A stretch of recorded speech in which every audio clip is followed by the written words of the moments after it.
আসসালামু আলাইকুম everyone, welcome my ইফরানা kitchen. সবাই কেমন আছেন? আশা করছি আলহামদুলিল্লাহ ভালো আছেন। আজ আমি করব মজাদার ভাপা পিঠা। আমি না, আমার মেজো বোন, আমি, আমার মা সবাই মিলে এটা করব। সাদা ভাপা পিঠা আর মাখানো একটা ভাপা পিঠা। সাথেই থাকবেন, দেখবেন গ্রামে বাড়িতে কিভাবে ভাপা পিঠা তৈরি করা হয়। এখানে 2 কেজি সুজি নেওয়া হয়েছে, তাতে দেওয়া হয়েছে 1 কেজি পরিমাণে দুধ ঘন করে, আর কিছু মিঠাই সাথে কেটে নেওয়া হচ্ছে। দুধটা দিয়ে ভালোভাবে সুজির সাথে চালের গুঁড়ার সাথে মাখানো হলো। সামান্য একটু লবণ দিয়ে দিলাম, দিয়ে এটা ভালোভাবে মেখে রাখলাম। এটা আর চালা লাগবে না। এখন রান্না করে নিয়ে এসেছি মিঠাই, নারিকেল, চালের গুঁড়া। একটা পাতিলে ওড়না পেঁচিয়ে ওখানে দিয়ে দিয়েছে। ভাপ আসলে পিঠাগুলো একটা একটা করে দিয়ে দিবে। 2টা পিঠা দিয়ে এখন দেখাবো কিভাবে পিঠাটা বানানো হয়। লার্কি চুলার মধ্যে সুজি কিছু দিয়ে দিব, তাতে দিয়ে দিব কিছু নারিকেল, 2 চা চামচের মতো, 1 চামচ 1.5 চামচের মতো নারিকেল দিয়ে দিব। আবার কিছু সুজি দিয়ে দিব এখানে, কিছু দিয়ে আবার নারিকেল আর মিঠাই দিয়ে দিব। মিঠাই নারিকেল দিয়ে আবার উপরে সুজি দিয়ে দিব, চালের গুঁড়াটা দিয়ে দিব।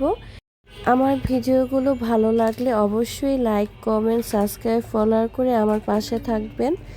আর গ্রামের বাড়িতে সুজিগুলো এভাবে দুধের সাথে মিক্সড করা হয় গরুর দুধ দিয়ে, তাতে সুন্দরভাবে আপনার সুজিটাও মাখা হয়ে যায়। এক্সট্রা কোনো চাটনি দিয়ে চালা লাগে না। সব উপকরণ একসাথে দেওয়ার পরে যে এক্সট্রা সুজিটা থাকে সেটা হাত দিয়ে রেখে দেওয়া হয়, চাপ দিয়ে দিয়ে পাতিলের মধ্যে দিয়ে দেয় পিঠাগুলো। একসাথে 5টা পিঠা দেওয়া যায়। আপনারা ইচ্ছা করলে আরও বড় পাতিল নিলে বেশিও দিতে পারেন, একটা করেও করতে পারেন, বেশি করে করতে পারেন। এভাবে বেশি করে দিয়ে দিলে তাড়াতাড়ি হয়ে যায়। এখানে 15 মিনিট পর্যন্ত সে ভাপে হবে, ঢাকনা দিয়ে দেওয়া হলো। লার্কি অনেক বেশি হাই হিটে থাকবে। চুলাটা দেখেন সুন্দরভাবে মাশাআল্লাহ পিঠাগুলো হয়ে গেছে সিদ্ধ, একদমই খুব সুন্দর হয়েছে।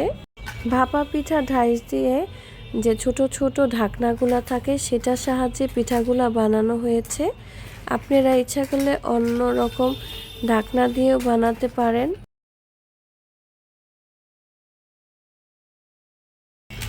প্রতিটা পিঠা এতটা সুন্দর পারফেক্ট হয়ে গেছে যে দেখেন একদমই এখন একটু ভাঙবে না, কিছু না। এভাবে প্রতিটা পিঠা দেওয়া হবে পাতিলের মধ্যে। খুব তাড়াতাড়ি আধা ঘন্টা 1 ঘন্টার মধ্যে আপনি পিঠা বানানো হয়ে যাবে। পিঠা যদি একটু সুজিটা সরে যায় তাহলে ঢাকনা দিয়ে আবার সুন্দরভাবে করে দিবেন। আপনাদের এখন কেটে দেখাবো ভাপা পিঠার ভিতরের অংশটা কতটা সুন্দর, কতটা সফট, খেতে খুবই মজা। দেখেন মনে হচ্ছে এখনই খেয়ে ফেলি, এতটা লোভনীয়, এতটা সুন্দর হয়েছে। বাসায় করে খাবেন এভাবে, দেখবেন কতটা ভালো লাগবে, মজা লাগবে, সহজে হয়ে যাবে আপনি ভাপা পিঠা। এখন একসাথে সব মিক্সড করে বানাবো মাখা ভাপা পিঠা। সুজি 1 কেজি সুজির মধ্যে চালের গুঁড়োর মধ্যে যেটা দুধ মাখানো ছিল, লবণ দেওয়া ছিল, সেটার মধ্যে হাফ কেজি মিঠাই দিয়ে একটা পরিমাণ নারিকেল দিয়ে দিব, নারিকেলের কুড়ানো বড় একটি নারিকেল। সবগুলো একসাথে ভালোভাবে মিক্সড করে মাখা ভাপা পিঠা বানাবো। এটা কিন্তু অনেক বেশি মজা। যখন ঠান্ডা হয়ে যায় তখন এই পিঠাটাই বেশি মজা লাগে সাদাটা, আর যখন গরম গরম থাকে সাদাটা বেশি ভালো লাগে। এক একটা খাবার এক একভাবে স্বাদ। সবগুলো উপকরণ ভালোভাবে এভাবে মিক্সড করে নিতে হবে।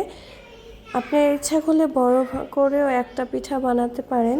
আজ ছোট ছোট করে সবগুলা পিঠা বানাবো। আমার ভিডিওগুলো কেমন লাগে অবশ্যই কমেন্ট করে জানাবেন। খুব ভালোভাবে এভাবে মিক্সড করবেন যাতে সম্পূর্ণ ঝুরঝুরো হয়ে যায়। এখন যে হাত পিঠাগুলো ঢাকনার মধ্যে দিয়ে হাত দিয়ে চেপে চেপে পাতিলের মধ্যে দিয়ে দেব, যেটা ভাপে রাখা হয়েছে। পানি দিয়ে ভাপে রাখা হয়েছে পাতিলটা। সাইডে একটু বাড়ি দিয়ে দিয়ে পিঠাটা ছোটাতে হবে যাতে লেগে না যায়। প্রতিটা পিঠাই এভাবে সুন্দর করে বানিয়ে নিব। প্রতিটা পিঠা এভাবে বানিয়ে নেব। এই পিঠাটা আর কেটে দেখাবো না। আর আরেকটু মিষ্টি হওয়ার জন্য পিঠার মাঝে একটু গুড় দিয়ে দিব, খেজুরের গুড়। আপনাদের ইচ্ছা না হলে না দিলেও চলবে। একসাথে এভাবে 7টা পিঠা দেওয়া যাবে, মাখা পিঠা। 15 থেকে 20 মিনিট রাখলেই প্রতিটা পিঠা খুব ভাবে সুন্দরভাবে হয়ে যাবে। পিঠাগুলো সুন্দরভাবে 20 মিনিট পরে উঠিয়ে নিলাম, হয়ে গেছে। এখন এটা করে উঠিয়ে নিব। পিঠাগুলো কমপ্লিট বানানো। এভাবে বানালে খুব তাড়াতাড়ি পিঠা বানানো হয়ে যায়। সবাই ভালো থাকবেন। আল্লাহ হাফেজ। কেমন লেগেছে অবশ্যই জানাবেন। আসসালামু আলাইকুম।